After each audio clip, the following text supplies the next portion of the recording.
Hi, my name is Jason Pinkerton, and I want to tell you a little bit about what I observed during my time this semester in schools.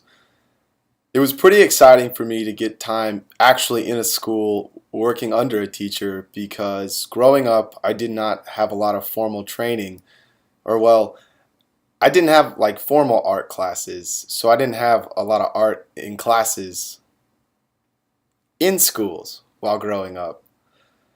And so it's kind of a new experience for me to see it from a teacher's side, let alone at all. My first classroom, which I don't know if it was backwards or what, but I observed in a high school first, and I observed under a Mrs. Carrie Washburn at Westwood High School in the Round Rock ISD. And I'm pretty excited to say that it was a fantastic high school.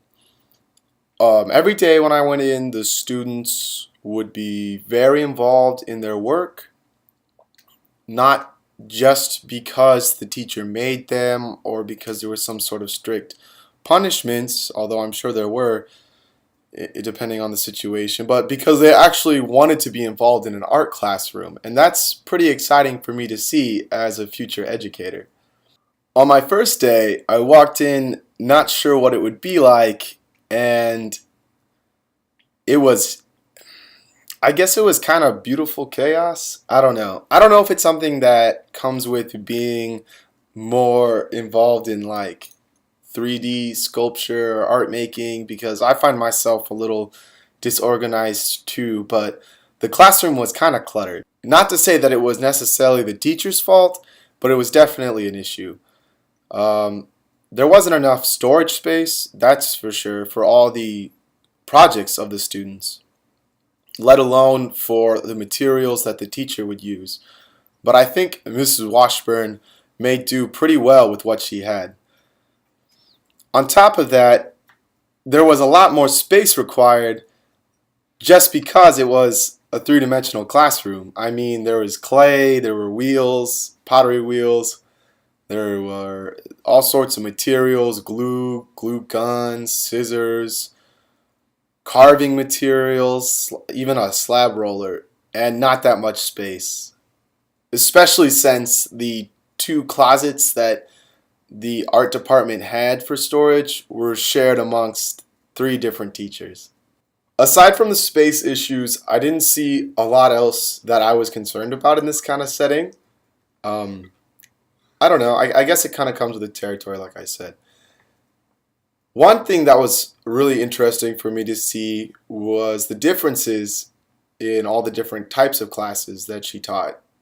Mrs. Washburn was involved in teaching Sculpture 1, Sculpture 2, Ceramics 1 and 2, and I believe an Art 1 classroom, but I didn't get to see their class, only the sculptures and the ceramics classes.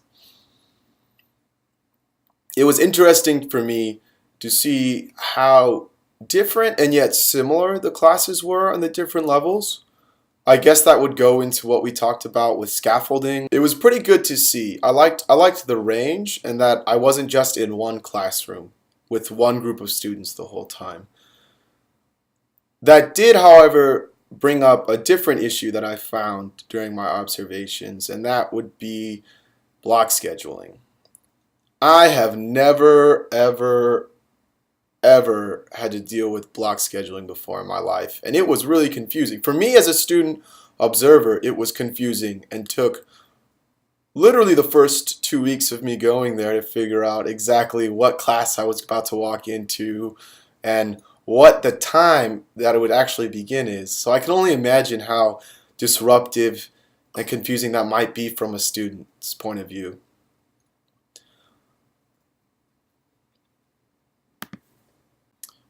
Although, one thing that was good about block scheduling is that it did give, well, from a fine arts perspective, whereas in a math or an English class, I don't know as a high schooler if I would have been able to sit through an hour and a half of English. But for art, it really helps out only because, you get more time because it takes time to set up, it takes time to clean up, and it takes time to make art. So that was kind of nice. As far as technical or management stuff goes, that's pretty much all I noticed that was significant or different from what I already know. I thought it was pretty cool that it was kind of collegiate in feel, the classroom setting, how they talked about art, how they went about making it, even the extended amount of time.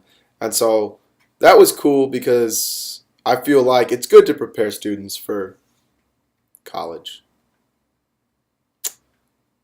Let's talk about students.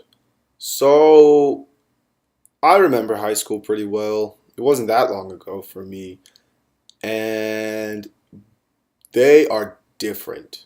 In the 4 years that I have been to college, high schoolers are the same and yet very different. What they talk about, what they're into.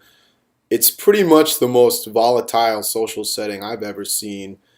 And it's constantly changing. So, as a teacher, and especially a teacher of visual culture, I think that it's important to try and stay on top of that. Or I I learned that it's important to try and stay on top of that.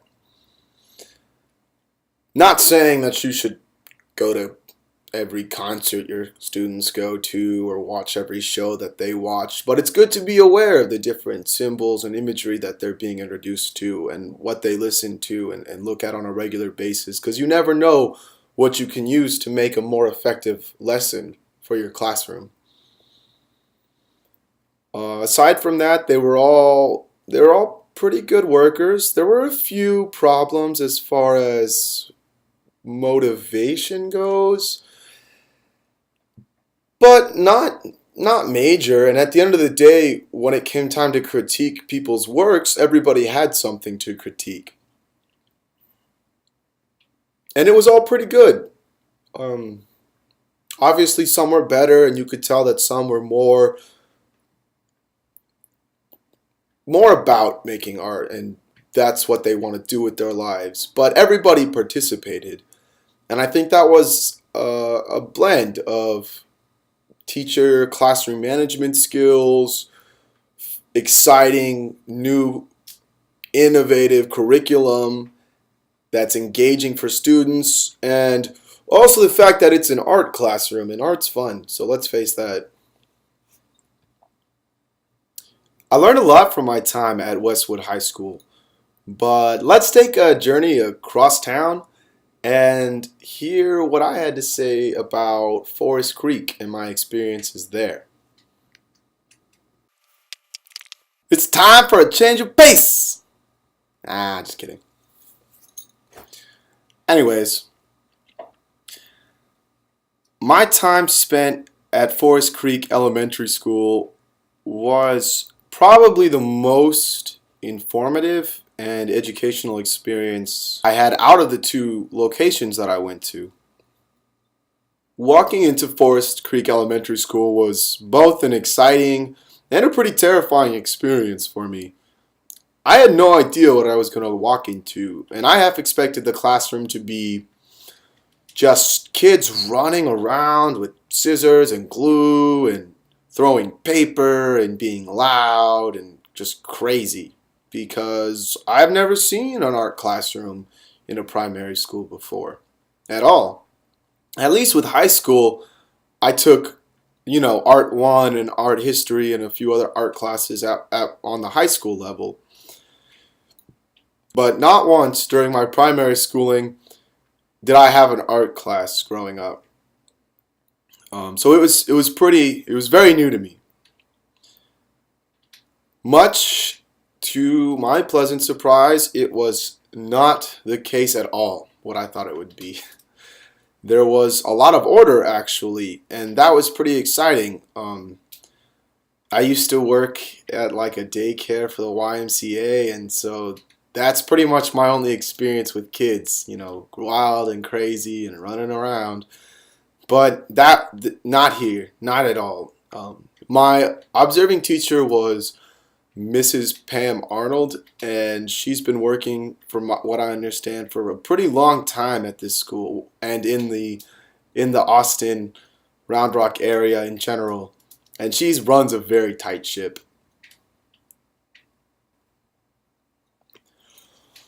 I think my biggest asset that I gained from my observations in Mrs. Arnold's classroom would be in classroom management skills, which is good, I guess, because that's what our class is about, right?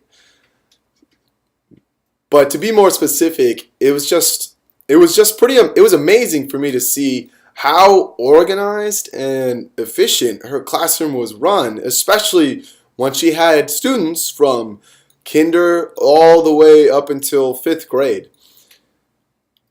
At first, I wasn't sure I would be able to run a classroom in that kind of fashion with such young kids. Would they listen to me? Would they, I don't know, be emotional? Would they be upset that their parents dropped them off at school? Would they miss people? All I know is that I was not a very nice kid, and I gave my teachers a lot of trouble, and I assume lots of kids would be that way too. But lucky for me, they're not.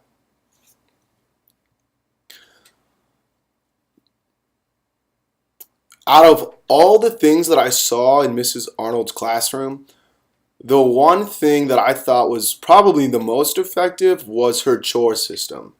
That's not to say that her other techniques and teaching stylings weren't effective. They were all effective, very much so. But the way she handled classroom chores and responsibilities was,